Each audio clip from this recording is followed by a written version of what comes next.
البدع والأهواء، أهل البدع العقائدية وأهل البدع السياسية. نقول بيننا وبينكم السلف، بيننا وبينكم الكتب، كان فيقول البدع بيننا وبينكم. Bismillahirrahmanirrahim. Kita sudah mau masuk bab baru atau belum selesai ya pembacaan wasiat dari Amr ibn al-As itu? Mungkin belum selesai ya, tinggal sedikit. Yaitu apa? Tatkala beliau mengatakan fa idza dafantumuni fashunnu alayya turab.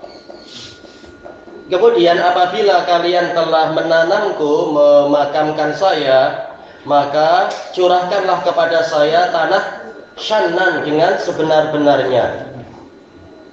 Tapi maksudnya bagaimana? Bukan sob tapi apa? Asyan. Disebutkan dalam kalam Imam Nawawi di sini, qauluhu sunnu ruwiya bisyin al-mu'jamah wa bil muhmalah. Ay subuhu qalilan qalilan. Iya, curahkan tanahnya itu sedikit demi sedikit. Summa aqimu haula qabri qadra ma tunharu jazur. Kemudian tetaplah kalian tinggal di sekeliling kuburku dalam waktu yang kadarnya adalah seperti masa penyembelihan unta. Masa penyembelihan unta berapa menit kira-kira ya? Kalau orang Yaman laju juga tuh. Tapi intinya adalah apa? Jangan langsung kalian pergi, kalian duduk dulu di situ menemani dan sebagainya, menemani saya. Wa yuqsamu lahmuha, dan dagingnya dibagi-bagi, yang ditambah dengan masa ini. Ini sekedar pewaktuan, bukan berarti disunahkan setelah mengubur kemudian apa menyembelih unta, bukan demikian. Tapi ini masalah waktunya. Jangan langsung pulang. Tujuannya apa? Hatta asta'nisa bikum, sehingga saya merasa tenang dengan keberadaan kalian. Bukan untuk talqin, karena apa? Beliau tidak menyuruh talqin. Orang yang sudah mati amalnya terputus kecuali apa yang diperkecualikan. Adapun talqin, orang yang sakaratul maut aja belum tentu dia mampu mengucapkan la ilaha illallah walaupun ditalqin, apalagi yang sudah mati yang amalannya terputus. Tapi ini adalah sebagaimana dalam hadis-hadis yang lain, yang mana Rasulullah begitu selesai pemakaman tidak langsung pulang, mungkin memberikan nasihat kalau ada yang perlu dinasihatkan atau apa mendoakan untuk orang yang telah wafat tadi. Jadi tidak langsung pulang, mendoakan sendiri-sendiri, karena Nabi tidak mencontohkan doa jamaah tapi sendiri-sendiri. Memohonkan pengampunan dan memohonkan kekokohan. Wa anzura madza uraji'u bihi rusula rabbi, dan sehingga saya memikirkan apa jawaban yang akan saya berikan kepada utusan-utusan Rabb saya, yaitu para malaikat yang akan bertanya di alam kubur itu. Rawahu Muslim. Kita langsung masuk kepada bab yang baru karena syarahnya telah kita lewati alhamdulillah yang sebelumnya. Qala al-Imam an-Nawawi rahimahullah al-babus sadisu wa tis'un, untuk cetakan ini bab yang ke-96, babu wada'is sahib, yaitu mengadakan perpisahan dengan seorang teman, wa wasiyatih, memberikan wasiat kepadanya, inda firaqih, tatkala mengadakan perpisahan dengannya, li safar, karena hendak mengadakan perjalanan yang jauh. Berarti kalau sekedar setiap saya nak masuk bilik air, nggak perlu wasiat, jalan dekat situ aja. Wa ghairih, ataupun karena perkara-perkara yang lain. Wa du'a ilah, mendoakan kebaikan untuknya. Wa talabi du'a imin, meminta doa darinya. Dalil yang dipakai di sini, qala Allah Ta'ala wa wassa biha Ibrahimu banihi wa Ya'qub. Dan Ibrahim mewasiatkan kalimat itu kepada anak-anaknya. Demikian pula Ya'qub, yaitu mewasiatkan kepada anak-anaknya. Ya baniya inna Allaha astafa lakumuddin.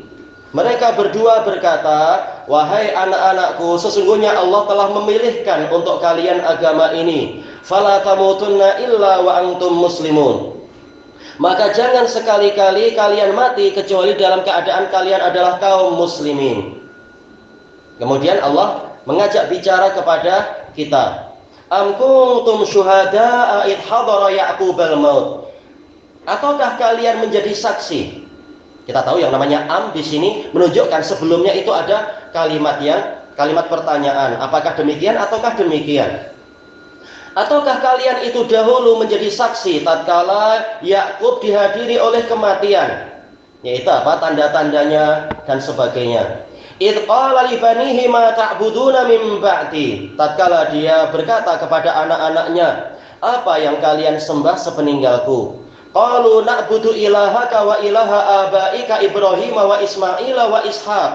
Mereka menjawab, kami menyembah sesembahanmu dan sesembahan nenek moyangmu, yaitu Ibrahim, Ismail dan Ishak. Ilaha wahida wa nahnu lahu muslimun. Satu sesembahan saja dan kami adalah berislam kepadanya. Kita tahu yang namanya Islam sebagai apa? Lakop untuk agama ini dia sebenarnya adalah muta'addi.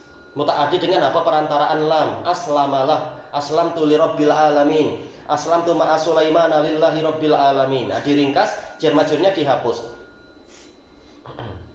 Di sini Allah Ta'ala menyebutkan wawassa biha. Disebutkan oleh Imam At-Tabari ada perbezaan di dalam masalah shorof antara wassa dengan ausa. Sama-sama rubai kan, wazan fa'ala dengan wazan af'ala. Kalau qiraah kita wassa, yaitu maknanya adalah yaitu apa? Al-ahdu ba'dal ahad, yaitu perintah yang ditekankan. Asal dari wasiat adalah al-amrul mu'akkad, perintah yang ditekankan, yang dikukuhkan. Tapi perbedaannya dengan ausa, kalau ausa itu mutlaqul ahad, yaitu memang perintah yang ditekankan semata. Namun kalau wassa ini perintah yang ditekankan dan diulang-ulang. Jadi Ibrahim dan Yakub bukan hanya mewasiatkan untuk setia pada Islam satu kali, tapi berulang-ulang mereka mewasiatkan itu. Menunjukkan betapa pentingnya masalah ini. Nah, kalau dalam qiraah lain ausa, tapi jelas apa? Qiraah kita ini dan qiraah jumhur itu lebih kuat maknanya. Menunjukkan ini bukan hanya sekali untuk mengajarkan ajaran Islam kepada agama Islam kepada anak-anaknya itu. Biha kembali ke kalimah, yaitu kalimah yang disebutkan dalam ayat sebelumnya, yaitu apa? Aslamtu li rabbil alamin, yaitu kalimat Islam, tunduk patuh dan ikhlas kepada Allah Ta'ala. Ternyata kalimat Islam tadi diwasiatkan dan diulang-ulang pewasiatannya oleh Ibrahim kepada anak-anaknya. Baik, yang ma'ruf anaknya Ibrahim siapa saja? Siapa saja anaknya Ibrahim? Ismail dengan apa? Ishak. Baik, itu yang ma'ruf dan itu yang ma'ruf di dalam Quran was sunnah. Adapun ada yang mengatakan ada tambahan satu lagi, ini sama sekali tidak ada dalil yang sahih. Dan jumhur ulama mengatakan memang apa? Mutlaqul jama' isnan. Asal dari jama' itu minimalnya dua. Kalau bukan dalam pembahasan nahwu, makanya dikatakan bani. Walaupun hanya dua, namun dikatakan bani dengan pola jama'. Jama' mudzakkar salim ya, bani itu ya. Toyib. Yang lain mengatakan apa? Mulhaq bi jam'il mudzakkari salim, tak masalah. Wa Yaqub, boleh nggak dibaca Yaquba? Jelas tidak boleh, karena di sini Nabi Yakub sebagai apa? Sebagai yaitu ma'tuf kepada fa'il. Jadi Nabi Yakub lah yang berwasiat setelah zamannya Nabi Ibrahim. Jadi Ibrahim berwasiat, Yakub juga berwasiat. Baik. Yakub berwasiat kepada siapa? Sama, kepada anak-anaknya. Karena kita tahu sebagaimana dijelaskan oleh Syekhul Islam, ataf itu memiliki apa? Musyarakah dalam makna. Tatkala Ibrahim berwasiat kepada anak-anaknya, demikian pula Yakub berwasiat kepada anak-anaknya. Sebagaimana dalam misalkan apa firman Allah Ta'ala, wadzakirinallaha katsiran wadzakirat. Maksudnya wadzakirati apa itu? Katsira juga. Jadi yang berzikir pada Allah bukan hanya laki-laki. Yang banyak berzikir pada Allah bukan hanya laki-laki, perempuan juga diperintahkan banyak berzikir kepada Allah. Demikian pula di sini, wa wassa biha Ibrahimu banihi, takdirnya apa? Wa Yaqubu banihi, sama juga berwasiat kepada anak-anaknya. Ya baniya. Ada pertanyaan yang disebutkan oleh Imam At-Tabari, bukankah wassa itu akan dimasuki an? Yaitu wasa'an kada wa kada. Kenapa sekarang annya itu hilang? Asalnya kan ayyakula ya baniya innallaha, misalkan. Kenapa annya di sini hilang sehingga qaul yakul juga hilang? Kata beliau karena waso di sini yang diinginkan adalah maknanya. Secara makna waso artinya qala. Jadi sudah mengandungi qala, maka tak perlu ada an lagi, an tafsiriyah yang menafsirkan qala. Maka tak perlu ada an. Boleh annya itu dihapus. Ini dalam pembahasan balaghahnya, annya terhapus. Ya baniya innallaha astafa, wahai anak-anakku. Kalau Ibrahim ma'ruf tadi. Kalau anaknya Yakub ada berapa? Anak Yakub ada berapa ya? Iya, ada 11 tambah Yusuf. Itu betul ya? Karena apa? Yang sujud pada beliau kan 11 bintang, yaitu saudara-saudara yang lain, berarti semuanya memang 12. Ma'ruf bahwasanya Bani Israel memang 12 kabilah. Israel adalah Yakub. Adapun nama mereka masing-masingnya selain Nabi Yusuf ini khilaf. Bani Israel sendiri khilaf siapa nama nenek moyang mereka itu yang 11. Innallaha astafa, ikhtara wajtaba, memilihkan. Jadi agama ini bukan suka-suka hati kita. Hak asasi saya milih agama apa tak?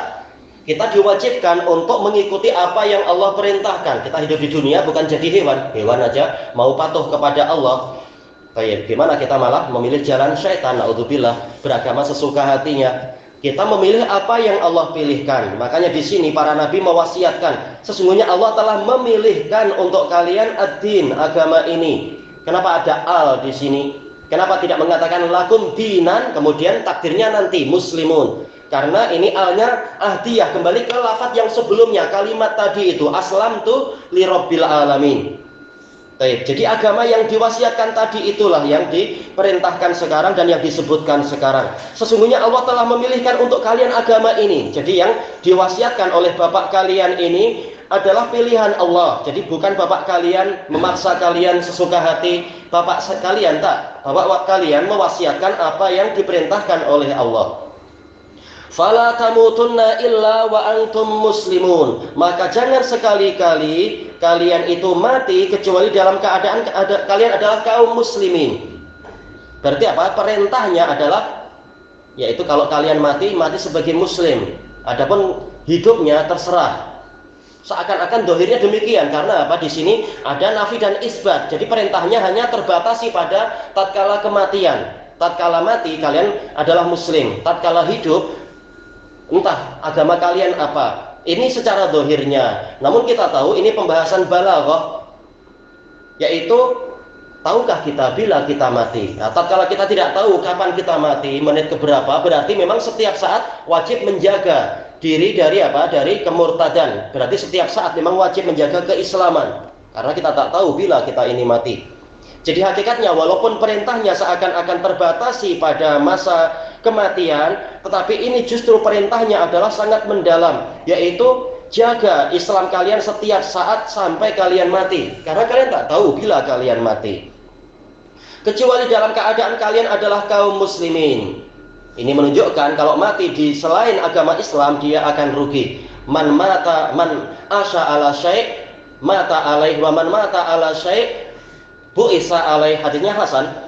Barang siapa hidup di atas suatu keadaan, dia akan mati di atas keadaan itu. Dan barang siapa mati di atas suatu keadaan, dia akan dibangkitkan di atas keadaan itu. Berarti apa? Memang diperintahkan setiap saat untuk menjaga keislaman. Islam yang hakiki, bukan Islam buatan sendiri-sendiri. Baik, ilahuna wallahu a'lam.